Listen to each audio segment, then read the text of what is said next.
Dhaka is famous for mosque, yes famous.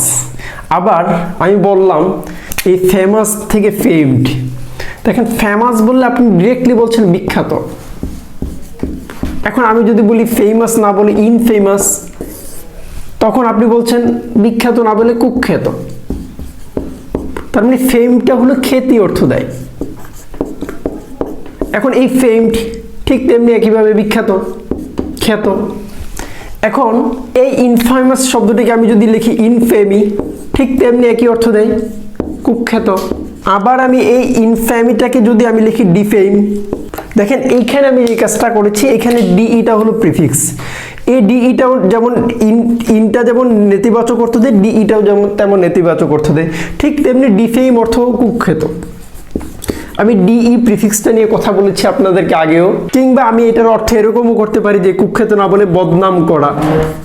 তার মানে আপনি চিন্তা করেন ফেমটা হলো এখানে ধাতু, হ্যাঁ, এখান থেকে আরেকটা শব্দ বের করে আনতে পারেন আপনি ডিফেমিটরি।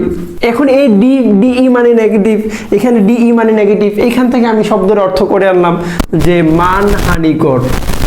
একই তো, বিখ্যাত কিংবা হানি, খ্যাতি, এই জিনিসগুলির সাথে ইতিবাচক কিংবা নেতিবাচক অবস্থান, এটাই। তার মানে ফেমটা হলো আজকের আলোচনার বিষয়। Thank you for watching.